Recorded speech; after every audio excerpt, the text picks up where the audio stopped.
It's nearly been a whole week since lashgate, and Mikayla has yet to respond to anything. There's been no apology or any effort to prove that she wasn't wearing falsies, which is kind of surprising considering how big this is. Her video is still up, and so far, it's gained over 43 million views. This has probably been the biggest beauty influencer drama in years, and everyone has been jumping in and giving their opinions. We had Jeffree Star making a return, James Charles shading Mikayla in his review, and even the more unsuspecting OG beauty influencers said what they were thinking, like Raw Beauty Christie and Kathleen Lights.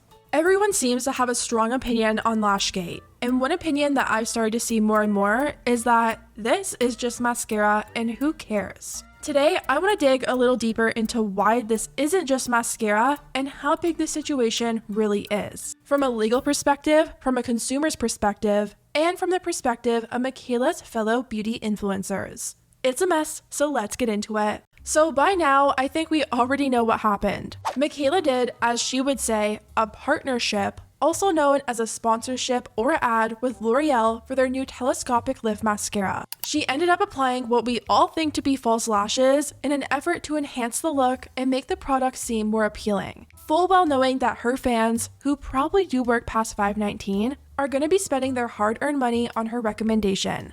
If you know, you know. Try being an influencer for a day, because the people who say it's easy are so far out of their minds. I literally just finished work and it's 5:19.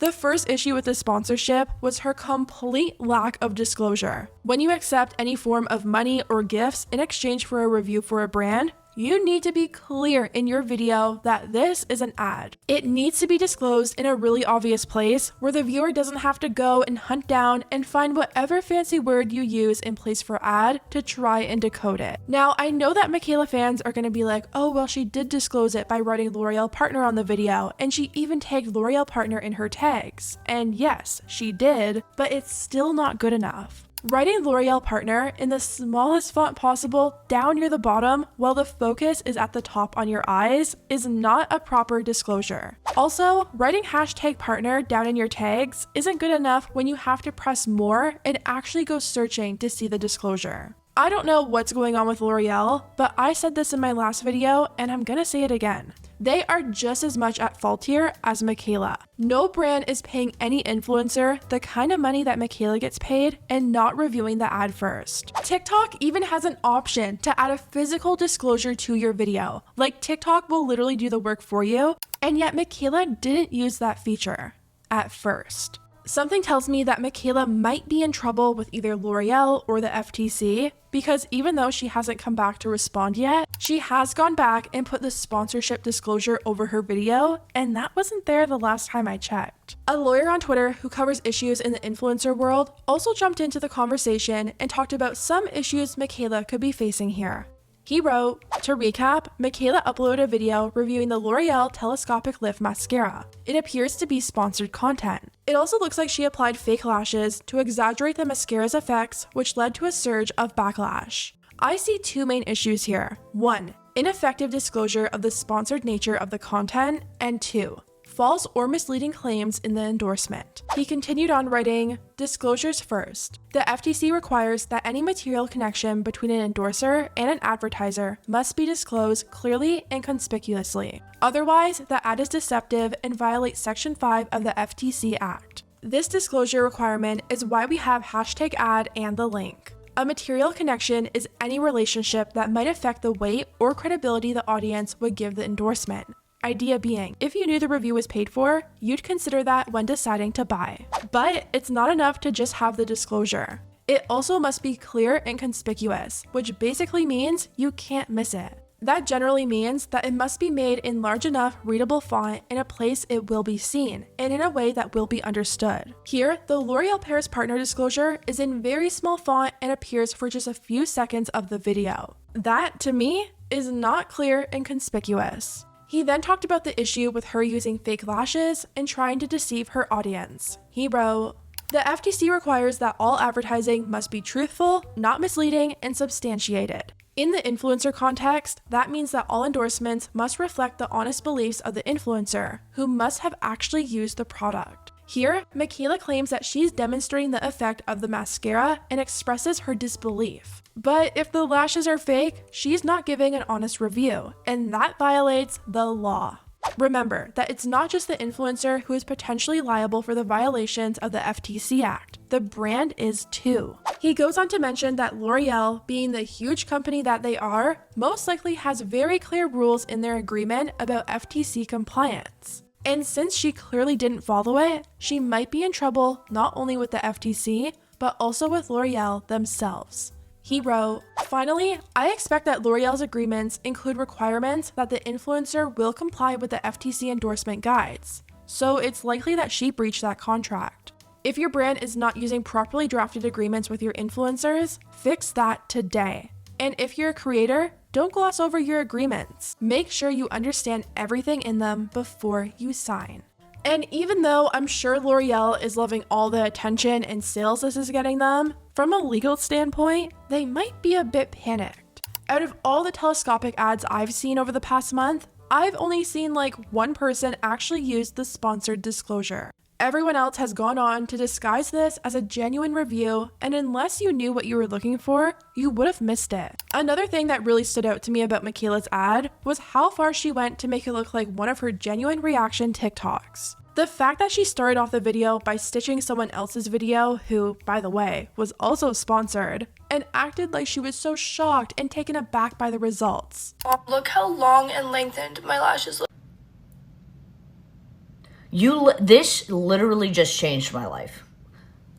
This looks like false. This is how? What? As if she wasn't approached by L'Oreal, negotiated a deal, signed a contract, and planned her video. It's yet another step that Mikayla took to try and fool her audience into thinking it was a genuine product review.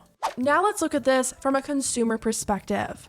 I was actually watching Peter Mon's video the other night, and he was talking about how Mikayla went from working at Ulta only back in 2020 to then buying a multi-million-dollar house, all thanks to her supporters. E! News wrote, "TikToker Mikayla Nogueira buys a house after starting career with nothing 2 years ago." And look, that's amazing. And I'm sure Mikayla put a lot of work to build her platform to 14 million followers. And I'm sure she put a lot of effort into building relationships with brands to make that kind of money. But the fact that her fans got her to where she is today by supporting her collabs, supporting her videos, following her on her platforms, and swearing by her recommendations, just for her to turn around and lie over and over again, swearing that she wasn't wearing falsies, is so sad. So many of her fans were under this video saying that they bought the mascara because of her, and she knew they would never get the same results as her. This also affects how people see not only Mikayla, but also other beauty influencers. There are some really honest creators out there who pride themselves on being truthful and not selling out. But unfortunately, people in the industry like Mikayla make everyone else look bad as well. Jen Loves Reviews tweeted about this, writing, "This is the business of everyone who does makeup reviews, and especially those of us who do sponsored content. It makes us all look bad when someone lies about the performance of their makeup in a review format. If the product isn't worthy of an honest sponsorship, don't do it." I think this is a really great lesson, not only for Mikayla, but also for all the new beauty influencers, especially the ones over on TikTok. I don't know why so many of them think that they can get away with stuff like this, but for some reason they do, and sooner or later the FTC will come down on them. I also don't think Mikayla has the best mentors in front of her when it comes to these kinds of disclosures. I don't know if you guys knew this or not, but Mikayla is actually pretty close with Jaclyn Hill, and we all know Jaclyn isn't the best when it comes to being truthful about sponsorships. Jaclyn literally did a sponsored post the other day and didn't once say in her video that it was a sponsored post. Last, but most certainly not least, is the fragrance. Who do I want to be today? When someone hugs me or walks past me, you already know how obsessed I am with Clean Reserve perfumes in general. They just came out with a brand new perfume called Sparkling Sugar. Oh my God. I was like, oh, it's gonna be too sweet, right? No! They sent me a bottle of this months ago. I'm still not used to it. I get compliments every time I wear it. It lasts on me all day. It literally is like warm, yummy, clean, and like sexy. It's sweet, but it's not too sweet. It's still just like packs a punch. It's so good. Okay, I'm done. That's it. Woo! She only wrote hashtag sponsored, apparently after she got called out. Someone commented under her video and wrote, "I'm just curious, aren't ads supposed to be disclosed as hashtag ad? I'm always a bit confused. What's an ad and what's just a personal recommendation?" And someone responded to them and said, "It's tagged sponsored." And another person replied and said, "Now it is, but it wasn't tagged with sponsored before when she wrote the original post, just an FYI." And I'm gonna go ahead and guess that they're probably right because most of the comments are calling her out on the lack of disclosure, writing, "Is this an ad? Legally, you have to post that it's an ad. I don't shop if it's an ad. Disclose the ad. Tell me you're doing a promotion without telling me you're doing a promotion." And it doesn't even matter if it was there or not, because it sounds like simply disclosing by using a hashtag at the end of a caption isn't considered good enough by FTC standards. One article breaking down FTC guidelines for social media says the following: "Is using the hashtag ad enough? What about sponsored Instagram stories? Do you have to disclose a partnership even if you weren't paid?" The first rule of properly disclosing a sponsored post is to make sure your disclosure is instantly obvious to anyone who engages with your content. For example, if you're sharing a sponsored feed post, the disclosure should be clearly visible in the first few lines of the caption, not buried amongst hashtags or hidden behind the More button.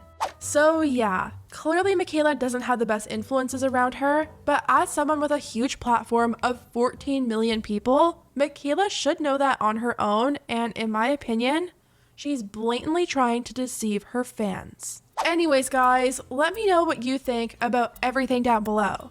Do you think Mikayla should face some consequences for this whole situation? And do you think L'Oreal should also be responsible too? Let me know, and I'll see you next time.